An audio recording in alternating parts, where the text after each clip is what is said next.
الرحمن الرحیم مقدمہ تفہیم القرآن۔ ان گزارشوں کے عنوان میں لفظ مقدمہ دیکھ کر کسی کو یہ غلط فہمی نہ ہو کہ میں قرآن کا مقدمہ لکھ رہا ہوں۔ یہ قرآن کا نہیں، تفہیم القرآن کا مقدمہ ہے، اور اس کے لکھنے سے میرے پیش نظر دو مقصد ہیں۔ اول یہ کہ قرآن کا مطالعہ شروع کرنے سے پہلے ایک عام ناظر ان باتوں سے اچھی طرح واقف ہو جائے جن کو ابتدا ہی میں سمجھ لینے سے فہم قرآن کی راہ آسان ہو جاتی ہے، ورنہ یہ باتیں دوران مطالعہ میں بار بار کھٹکتی ہیں اور بسا اوقات محض ان کو نہ سمجھنے کی وجہ سے آدمی برسوں تک معنی قرآن کی سطح ہی پر گھومتا رہتا ہے، گہرائی میں اترنے کا راستہ اسے نہیں ملتا۔ دوم یہ کہ ان سوالات کا جواب پہلے ہی دے دیا جائے جو قرآن کو سمجھنے کی کوشش کرتے وقت بالعموم لوگوں کے ذہن میں پیدا ہوا کرتے ہیں۔ میں اس مقدمہ میں صرف ان سوالات کا جواب دوں گا جو خود میرے ذہن میں اول پیدا ہوئے تھے یا جن سے بعد میں مجھ کو سابقہ پیش آیا۔ ان کے علاوہ اگر کچھ اور سوالات بھی جواب طلب باقی رہ گئے ہوں تو ان سے مجھے آگاہ کیا جائے، ان کا جواب انشاءاللہ آئندہ اشاعت کے موقع پر اس مقدمہ میں بڑھا دیا جائے گا۔ عام طور پر جن کتابوں کے پڑھنے کے عادی ہیں، ان میں ایک متعین موضوع پر معلومات، خیالات اور دلائل کو ایک خاص تصنیفی ترتیب کے ساتھ مسلسل بیان کیا جاتا ہے۔ اسی بنا پر جب ایک ایسا شخص جو قرآن سے ابھی تک اجنبی رہا ہے پہلی مرتبہ اس کتاب کے مطالعہ کا ارادہ کرتا ہے تو وہ یہ توقع لیے ہوئے آگے بڑھتا ہے کہ کتاب ہونے کی حیثیت سے اس میں بھی عام کتابوں کی طرح پہلے مضمون کا تعین ہوگا، پھر اصل مضمون کو ابواب اور فصول میں تقسیم کر کے ترتیب وار ایک مسئلے پر بحث کی جائے گی، اور اسی طرح زندگی کے ایک شعبے کو بھی الگ لے کر اس کے متعلق احکام و ہدایت سلسلہ وار درج ہوں گی۔ لیکن جب وہ کتاب کھول کر مطالعہ شروع کرتا ہے تو جہاں اسے اپنی توقع کے بالکل خلاف ایک دوسرے ہی انداز بیان سے سابقہ پیش آتا ہے جس سے وہ اب تک بالکل نا آشنا تھا۔ یہاں وہ دیکھتا ہے کہ اعتقادی مسائل، اخلاقی ہدایت، شرعی احکام، دعوت، نصیحت، عبرت، تنقید، ملامت، تخفیف، بشارت، تسلی، دلائل، شوء عہد، تاریخی قصے، آثار کائنات کی طرف اشارے بار بار ایک دوسرے کے بعد آ رہے ہیں۔ ایک ہی مضمون مختلف طریقوں سے مختلف الفاظ میں دہرایا جا رہا ہے، ایک مضمون کے بعد دوسرا اور دوسرے کے بعد تیسرا اچانک شروع ہو جاتا ہے، بلکہ ایک مضمون کے بیچ میں دوسرے مضمون یک آ جاتا ہے۔ مخاطب اور متکلم بار بار بدلتے ہیں اور خطاب کا رخ رہ کر مختلف سمتوں میں پھرتا ہے۔ بابوں اور فصلوں کی تقسیم کا کہیں نشان نہیں۔ تاریخ ہے تو تاریخ نگاری کے انداز میں نہیں، فلسفہ و معابد البتیات ہیں تو منطق و فلسفہ کی زبان میں نہیں، انسان اور موجودات عالم کا ذکر ہے تو علوم طبیعی کے طریقے پر نہیں، تمدن و سیاست اور معیشت و معاشرت کی گفتگو ہے تو علوم عمران کے طرز پر نہیں، قانونی احکام اور اصول قانون کا بیان ہے تو مقنون کے ڈھنگ سے بالکل مختلف، اخلاق کی تعلیم ہے تو فلسفہ اخلاق کے سارے لٹریچر سے اس کا انداز جدا۔ یہ سب کچھ اپنے سابق کتابی تصور کے خلاف پا کر آدمی پریشان ہو جاتا ہے اور اسے یوں محسوس ہونے لگتا ہے یہ ایک غیر مرتب، غیر مربوط منتشر کلام ہے جو اول سے لے کر آخر تک بے شمار چھوٹے بڑے مختلف شذرات پر مشتمل ہے مگر مسلسل عبارت کی شکل میں لکھ دیا گیا ہے۔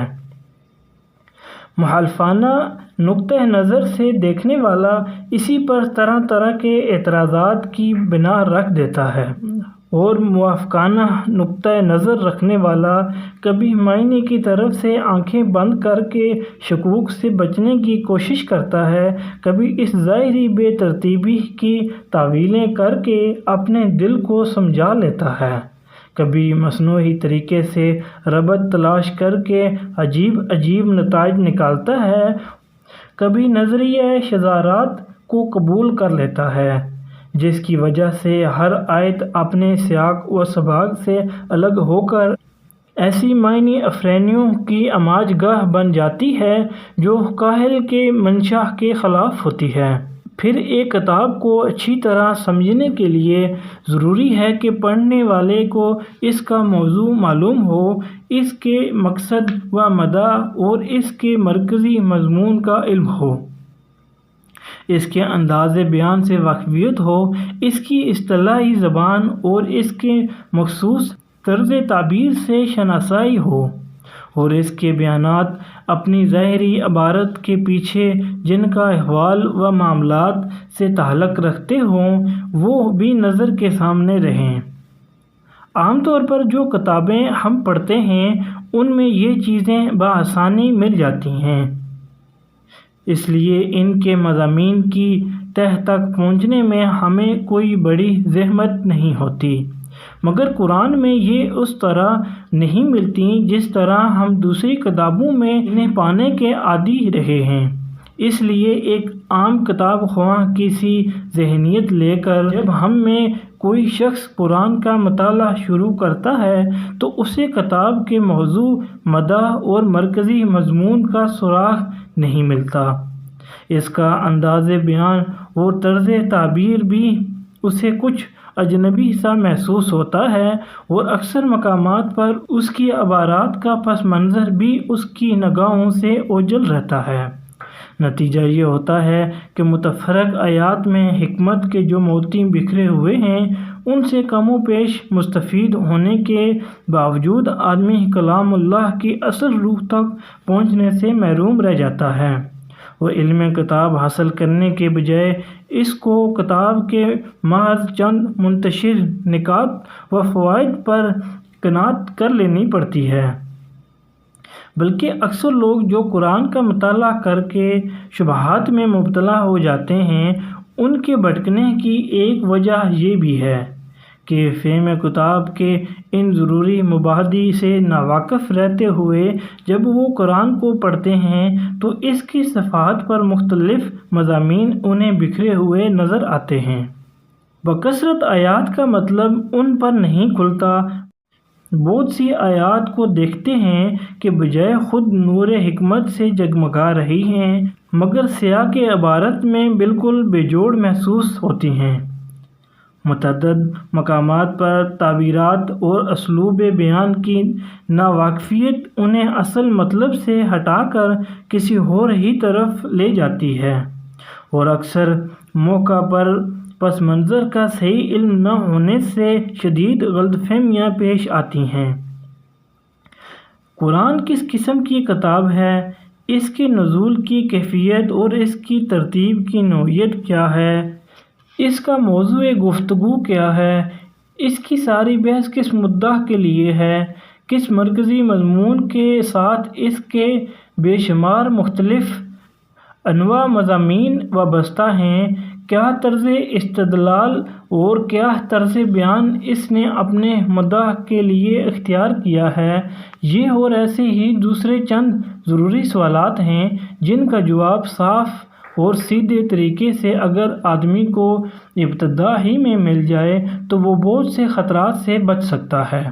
اور اس کے لیے فہم و تدبر کی راہیں کشادہ ہو سکتی ہیں۔ جو شخص قرآن میں تصنیفی ترتیب تلاش کرتا ہے اور وہاں اسے نہ پا کر کتاب کے صفحات میں بھٹکنے لگتا ہے، اس کی پریشانی کی اصل وجہ یہی ہے کہ وہ مطالعہ قرآن کے ان مبادی سے ناواقف ہوتا ہے۔ وہ اس گمان کے ساتھ مطالعہ شروع کرتا ہے کہ وہ مذہب کے موضوع پر ایک کتاب پڑھنے چلا ہے،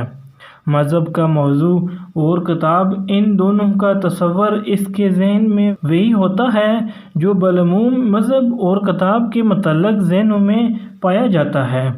مگر جب وہاں اسے اپنے ذہنی تصور سے بالکل ہی مختلف ایک چیز سے سابقہ پیش آتا ہے تو وہ اپنے آپ کو اس سے مانوس نہیں کر سکتا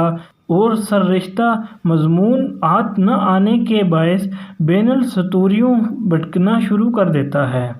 جیسے وہ ایک اجنبی مسافر ہے جو کسی نئے شہر کی گلیوں میں کھو گیا ہے۔ اس گم گشتگی سے وہ بچ جائے اگر اسے پہلے ہی یہ بتا دیا جائے کہ تم جس کتاب کو پڑھنے جا رہے ہو وہ تمام دنیا کے لٹریچر میں اپنے طرز کی ایک ہی کتاب ہے۔ اس کی تصنیف دنیا کی ساری کتابوں سے بالکل مختلف طور پر ہوئی ہے، اپنے موضوع اور مضمون اور ترتیب کے لحاظ سے بھی وہ ایک نرالی چیز ہے، لہذا تمہارے ذہن کا وہ کتابی سانچہ جو اب تک کی کتب بینی سے بنا ہے، اس کتاب کے سمجھنے میں تمہاری مدد نہ کرے گا بلکہ الٹا مزاحم ہوگا۔ اسے سمجھنا چاہتے ہو تو اپنے پہلے سے قائم کیے ہوئے قیاسات کو ذہن سے نکال کر اس کی عجیب خصوصیات سے شناسائی حاصل کرو۔